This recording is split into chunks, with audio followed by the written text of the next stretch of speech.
This episode is sponsored by Skillshare. Hey guys, welcome to another episode of the Photo Department.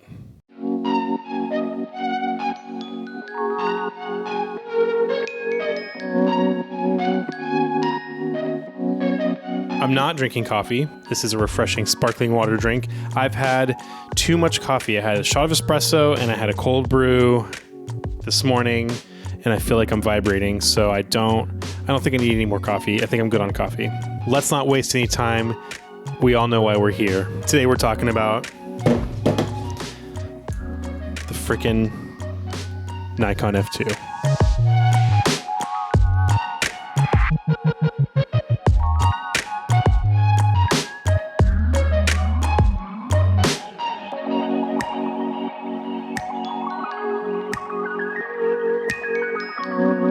You asked for it, you got it. First things first, this is not going to be an extensive overview of everything that the F2 can do and all its features and stuff. That is not what this video is about. I just want to talk about this camera, why it's in my life, and why it is my favorite, my day one, my sidekick, the film camera that I shoot most of my work with. Right off the bat, I want to shout out Sleepwalk LTD. They are the makers of this camera strap. This is actually the Matt Day signature camera strap. I picked this up and a black version. They make a black version as well. You can get both of these at Sleepwalk. I'll leave the link in the description. This is a fantastically simple camera strap, good leather, not a lot of stuff going on. It's just simple and it's a perfect width, and it fits, feels, works really nicely. And it looks good on my camera. That's what I like in a good camera strap. Simple and works and, looks good. And this looks great. So if you want to support a really great company, they also make camera bags and guitar straps and other cool stuff. You should definitely check out Sleepwalk LTD. And shout out to Matt Day for, a cool collaboration that resulted in a really great camera strap. So if you're here and you've been to my channel before, the F2 is not a new thing. I actually just put up a video not too long ago talking about the Leica M6 and comparing it to the experience of shooting my F2. You can see that video up here if you want to check that out. And I touched on the F2 a little bit in that video.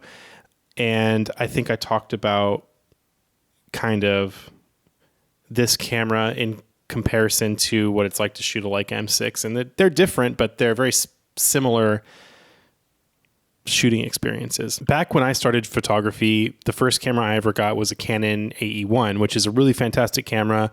Canon made a bajillion of them. You can still get them today. There are lots out there in really great working condition. And that camera served me really well for a very long time. However, I would not say that the Canon AE1 is the most robust or rugged camera. It is pretty good for what it is, but there's a lot of plastic, a lot of things that can break on it. And mine has a broken battery door and I think a crack in the top plate. There's just it's just not meant to be beat to hell, which is understandable. It was not meant to be a professional camera. That's definitely like a prosumer camera when it came out. It was meant to have like a lot of advanced features and like auto exposure and all that stuff. And in that realm, it was revolutionary. And I think a lot of people wouldn't be where they are today without the Canon AE1. But the Nikon F series of cameras, specifically the F that preceded the F2, were in a completely different league. You saw the original Nikon F in the hands of war photographers and photojournalists during the Vietnam War. And those cameras kind of became the symbol of what a rugged 35 millimeter camera is and can be. And it was a really high bar to set. Fully mechanical. It didn't need a battery. They could take a lot of abuse, a lot of punishment, and they would keep going. Famously, in 1970, Don McCullen was in Cambodia, and his Nikon F actually stopped a stray AK-47 bullet, saving his life, which is crazy to think about. Literally a camera body stopping a bullet. So, the Nikon F cameras had a reputation of being professional, extremely rugged, dependable cameras. So when Nikon came out with the F2 in 1971, it was revolutionary because it took everything that was great and loved about the original Nikon F and dialed it up a notch. But I've had this camera for a number of years.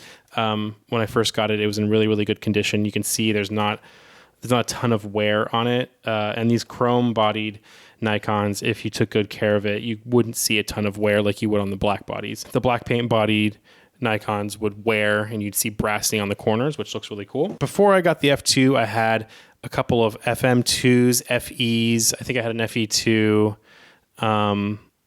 And I had a nikkor mat.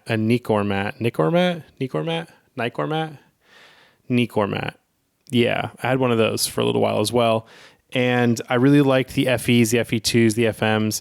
I thought they were really, really good cameras. They were really nice to use. They were really rugged, and I think they looked really cool. And then the thing that really kind of sold me on them was the Nikon lenses. They just all look really great. I think that they have this really cool, especially the earlier lenses. I think this is an AI era lens. I can't remember exactly the reason for the different iterations. I know that it has to do with coupling for auto exposure, I think, but that doesn't matter. The point is this era of Nikon lenses is very like NASA Apollo mission looking. It just looks super 70s NASA. Which I think is a really cool aesthetic. So I always thought these were neat looking. And then I always really enjoyed the way that they rendered images. It's a very smooth looking image from most of these lenses, I feel like. And compared to Canon lenses, I feel that wide open, they weren't as soft, and they had a little bit more inherent sharpness. And I think I just enjoyed the way that the image looked from these lenses just inherently. So I was really, really into the Nikon systems. And then I did some research and learned about the F2 and thought to myself, man, I have to have one. This one is the F2 Photomic. It comes with the DP1 finder, which is a CDS cell light meter, which couples to the lens via this little rabbit ear thing in the front. So the meter knows what your aperture is, and then it couples to your shutter speed dial right here. So it knows your settings, takes a reading of the scene. I believe it's just a center weighted meter, and then, tells you your exposure value. When I first got this camera, I was really wary of the meter because I didn't know if this would hold up over the years as being like an accurate meter. I've never had a single issue with the exposure with this. Every time I use this and follow my gut, it's pretty much dead on with exposure, which is really cool. It's very easy to overexpose a little bit. It uses a match needle system, so you can kind of like put the needle wherever you want as far as your exposure, and very easily get the exposure that you want.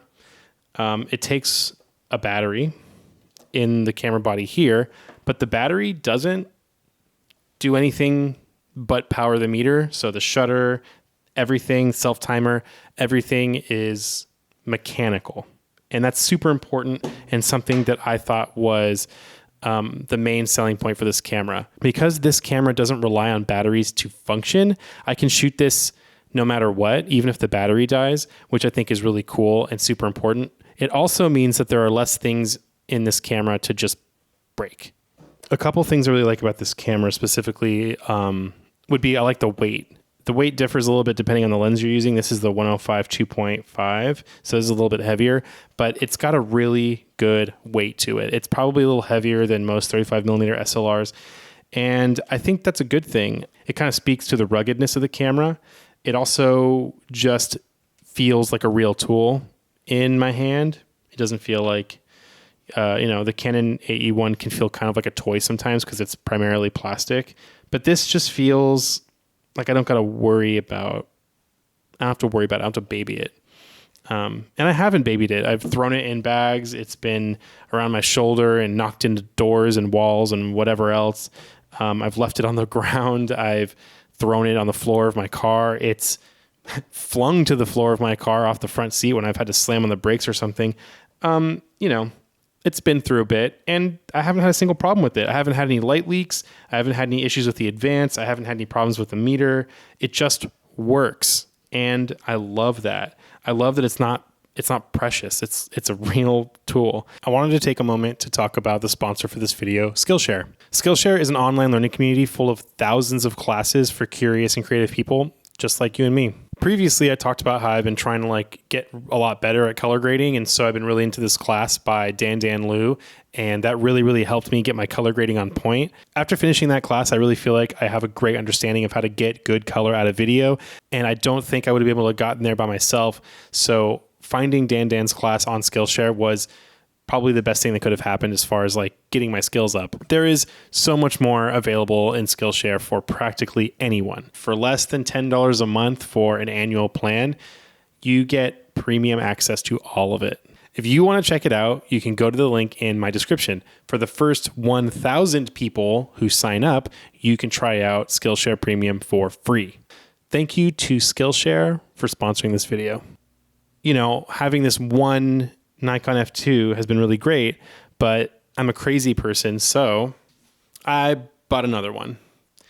And yeah, I bought a black one because, I mean, look how nice that looks. I originally really liked the chrome because it's kind of classy and it's very reminiscent of old cameras and it just kind of looks of its era. But like, you can't deny that this black painted body doesn't look just really cool, really sleek. Like I said, the black bodies in the corners will wear and you'll get some brassing, not unlike Leicas of the era as well, or even earlier. So you got some really cool brassing. This is actually the DP1 finder from this camera. I swapped them because this DP1 finder has a little bit more wear, so it kind of matches this body a little bit better, and the cleaner ones on this one, so it kind of matches. The reason for this is if I'm going to be traveling more, which I am, I want to have a backup. I want to bring, you know, my 3 favorite Nikon lenses, 2 bodies, and I never have to compromise. And I have, you know, everything I need. Speaking of lenses, my 3 favorite Nikon lenses are, in no particular order, the 50mm f1.4. This is the first Nikon lens that I bought separately from a Nikon body. I bought this from Glass Key Photo in San Francisco a couple years ago. It was very inexpensive, but it's probably one of the best lenses I've ever used. It's a 1.4 aperture, which is very wide. It renders out of focus stuff just really nicely. And it's just a really solid lens. It just works and it looks great. It's a 50mm, so it's a very standard focal length, but it still manages to be very beautiful. So this is my kind of number one everyday lens for the most part. I would say this is maybe 45% of the time I'm on this lens. And then number 2 is the 105 2.5. I got this lens because I was talking to a friend about portrait lenses for film and what they liked, and they were talking about the 105mm Pentax lens. And I realized that Nikon has a 105mm also for their, you know, 35mm cameras, and I thought that was interesting. Obviously, they're not the same lens, but I picked it up and instantly fell in love with it. It's really gorgeous. It's a very sharp lens. It is really great for portraits, but I often use it for video or for if I want to get something and I'm farther away and I don't want to get too close. Like, this is a really great lens for that. I use that pretty often, but I would say I used it probably third as much as my 3 favorite. And then my 3rd favorite, again, this is not in a specific order, is the lens that's recording this video right now. That is the 24mm 2.8, which I think is a little underrated. I think 24mm is pretty wide for full frame, but the way that this lens looks is just, look at it. It looks great. I'm adapting this lens to my Fuji a lot, and this is a APS-C camera, so it turns out to be more of a 35mm. I currently have it on a speed booster, so it's right around 26 to 28 millimeters, which again is kind of like my sweet spot. It's also a 2.8 lens, which is really nice for a lens that's so wide. And yeah, I don't think I've ever taken a bad image with this lens. It's just really nice. And then combined with these 2 lenses, I have kind of everything I need. I got my wide, I've got, you know, my normal, and I've got my telephoto, and I'm pretty much covered. If there's one lens that I would say is an honorable mention that I really like, that is very kind of specialized, It's this 55 millimeter f2.8. This is a macro lens or a micro nikkor or micro nikkor. I don't know. I can't say it properly because I don't know, because I forget, because people tell me different things all the time. But this is a macro lens. It's not exactly a 1-to-1. It's like a 2-to-1, I think, but it's so good for video.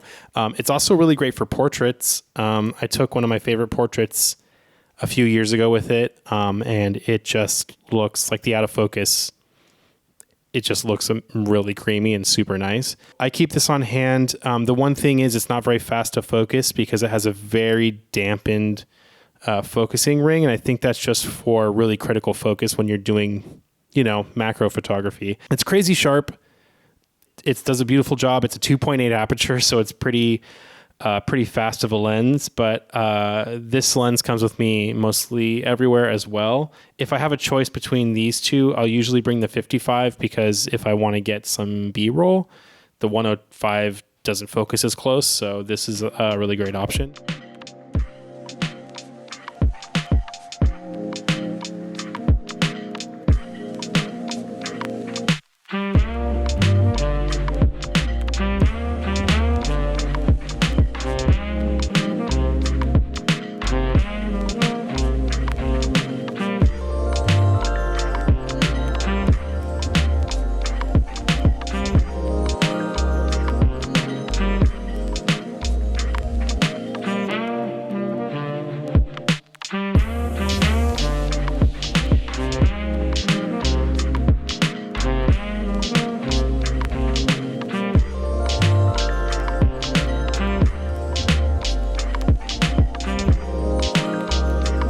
So why the F2? Why in 2021 am I crazy about the Nikon F2? Well, being as robust and well-designed as they are, they're going to last forever. These cameras are about 40 years old now, but they still work like they're brand new. They've never been CLA'd as far as I can tell, and they just work. And honestly, they look badass. They just look really cool. They look like, I don't know, when I have one or two of these over my shoulders, I feel like I look like that 70s journalism dude with the mustache. Got to find that picture. Just such a badass image. And in the end, what it really comes down to, when I'm taking photos, I want to use the camera that I feel inspires me. And picking up these cameras, I feel inspired to make things with them. And so if I'm ever feeling creatively in a rut, it's the F2 is what I reach for to kind of pull me out of it, to like be creative and try things. It's just reliable in that way. And I like that. And for some reason, hopefully this video doesn't change that, but these cameras are just still super affordable. I bought this F2 body from the internet, from eBay, and I think I paid $140 for it, which is crazy for how good this camera is, for how well designed this body is, for how tight the tolerances are, and for how long these things last. This should be like $1,000 camera. I mean, look, I used the M6, and the M6 is cool and all, but this is like up there as far as like build quality. It's like M6 is here and like F2's like, it's like right there. It's like really, really close. It's like almost indistinguishable, to be honest with you. So it just boggles my mind that a camera that's this good is so affordable. So I'm going to continue collecting these. I want to have as many F2s as possible. I want to basically be able to show up to a photo gig, open up a Pelican case, and it's just like rows of F2 bodies. That would be the dream. The fact of the matter is, as well, as far as a lot of my work is going, I do use my Pentax 645N for a lot of my professional work nowadays because it's a very fast camera that's really, really easy to use and also super, super awesome. But for a good chunk of my work, I'm shooting 35 millimeter and I'm using the F2 because I know I can rely on it and I know it's going to provide great images. I'm not going to have any weird quirks or like hiccups to worry about. I feel like this is getting really long. I think I've been talking for like almost 30 minutes about how much I love this camera. Am I talking too much? I don't know. If you're not following me on Instagram, I'm going to put up my favorite F2 photos from the last like 5 years. I'm going to collect them all and put them up in a post. If you guys want to go check them out, I'll leave the link in the description below. And then you can see kind of like, you know, some of the work I've been doing with the F2 and you know, some of the reasons why I love this camera so much. If you're interested in learning more about the F2, I'll leave some resources in the description so you can check that out. Thank you guys for watching. Make sure you're following me on Instagram at the photo department for the Instagram for this channel, or if you want to check out my personal and professional work at Christopher Michael Sturm on Instagram. Like I said in my last video, I am starting a podcast with my friend Mike. We'll be coming out with the first episode pretty soon. I think in the next week or so, hopefully. It's called The Spooky Park Bench. When there's more info, I'll drop more info about that on my Instagram. Okay, love you guys. See ya.